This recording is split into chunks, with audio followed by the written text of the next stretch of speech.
Jangan lupa untuk subscribe dan nyalakan lonceng notifikasinya.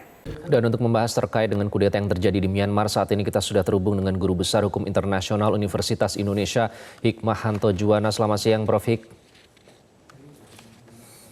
Selamat siang, Mas Iqbal. Ya, Prof. Hik, ini kembali terjadi ya, seperti deja vu begitu. Aung San Suu Kyi kembali menjadi tahanan rumah, kemudian militer berusaha untuk mengambil alih. Meskipun kalau kondisinya di Myanmar sendiri terpantau kondusif. Ini kedepannya akan seperti apa? Apa bedanya dengan kudeta militer yang dilakukan sebelumnya? Apakah ini memang hanya ambisi dari Jenderal Aung Hlaing untuk mengambil kekuasaan saja atau ada lebih dari itu? Menurut saya mungkin lebih dari itu ya. Ada permasalahan-permasalahan di mana pihak militer tidak setuju dengan kebijakan-kebijakan yang diambil oleh Aung San Suu Kyi. Terlebih lagi Aung San Suu Kyi yang bersuamikan seorang warga negara asing sebenarnya tidak bisa menjadi presiden, dan memang beliau tidak menjadi presiden tetapi menciptakan suatu badan yang lebih tinggi daripada presiden. Mungkin ini yang tidak bisa diterima. Dan yang kedua, memang ini masalah pemilu yang sebenarnya ada partai politik dari militer yang didorong untuk bisa menang tetapi mereka kalah. Nah, kemudian mereka step in untuk kemudian dengan kudeta militer ini. Dan seperti tadi disampaikan bahwa mungkin konstitusi Myanmar ini memang memungkinkan untuk melakukan kudeta. Dan ini kita bisa lihat seperti kayak di Thailand, di mana militer itu sering melakukan kudeta, meskipun mereka tetap ada raja yang menaungi ya, jadi militer pun tidak berani berhadapan dengan raja. Nah, jadi ini memang persoalan internal dari Myanmar. Tentu kita di Indonesia tidak bisa turut campur lebih jauh mengenai permasalahan ini, meskipun kita tahu bahwa negara-negara besar sudah mengutuk tindakan kudeta yang dilakukan oleh militer. Indonesia sendiri sebagai anggota dari ASEAN, dan kita sudah ada piagam ASEAN di mana pasal 2 ayat 2 mengatakan bahwa kita tidak boleh mengintervensi masalah domestik dari negara anggota ASEAN. Oleh karena itu, menurut saya kita tidak bisa terlalu banyak berbuat. Tadi sudah tepat yang dilakukan oleh Kemlu. Pertama adalah memberikan himbauan kepada warga negara kita yang di Myanmar ataupun mereka yang akan masuk Myanmar. Yang kedua adalah meminta agar pihak-pihak di Myanmar untuk melakukan penahanan diri dan kalau bisa menyelesaikan segala sesuatunya dengan dialog, seperti itu. Dan kita harapkan tidak ada korban jiwa yang diakibatkan dari kudeta yang dilakukan ini. Baik, tidak ada korban jiwa yang diharapkan dari kudeta yang terjadi karena memang ada pembicaraan bahwa nanti anak muda akan turun begitu karena mereka tidak ingin hak-hak demokrasi mereka terenggut.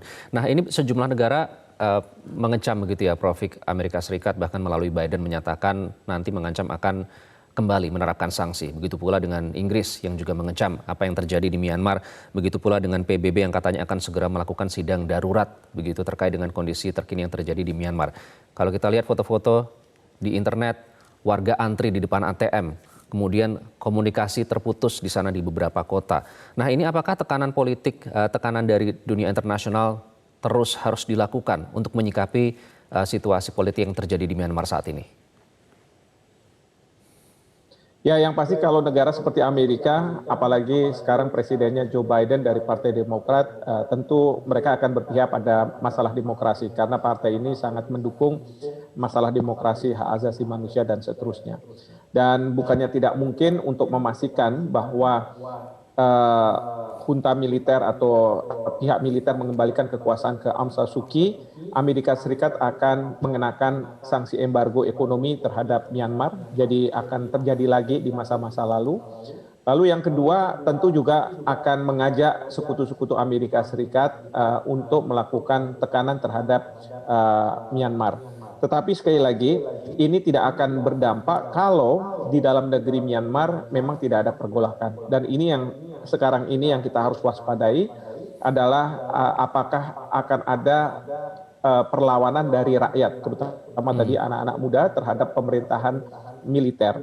Nah, kalau misalnya ini terjadi, ini yang kita khawatirkan kalau misalnya muncul korban jiwa, ya karena kita tahu bahwa mungkin generasi muda tidak lagi ingin bahwa Myanmar ada di bawah kungkungan dari pemerintahan militer.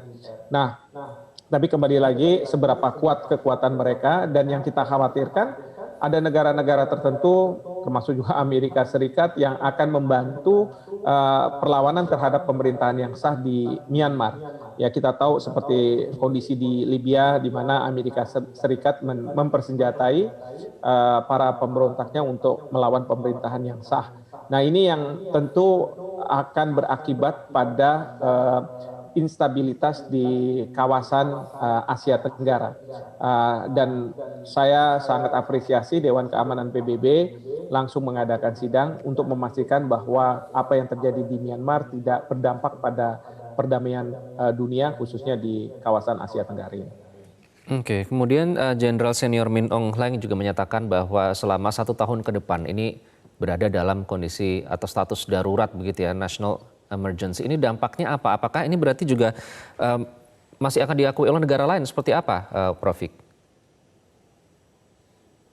Nah, terkait dengan pemerintahan yang sekarang katakanlah mengambil kekuasaan, ini ada 2 kemungkinan. Pertama adalah negara-negara tidak akan mengakui, tapi bisa saja sebagian negara akan mengakui. Ini dalam hukum internasional ini berkaitan dengan pengakuan terhadap pemerintahan yang muncul secara tidak konstitusional. Ini ada isu masalah diakui atau tidak diakui.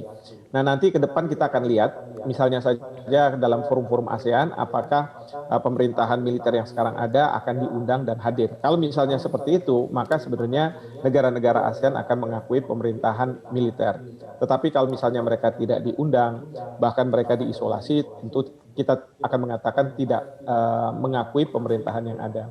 Demikian juga negara-negara seperti Amerika Serikat dan lain sebagainya, tentu mereka akan mempermasalahkan juga proses pengambilan kekuasaan ini. Bukannya tidak mungkin mereka tidak akan mengakui pemerintahan baru dengan tidak menjalin kerjasama, dan kemungkinan besar staf diplomatnya diminta untuk kembali ke negara mereka masing-masing. Baik, Prof. Hik, terima kasih ya sudah bergabung bersama Metro Siang. Hikmahanto Juwana, Guru Besar Hukum Internasional Universitas Indonesia.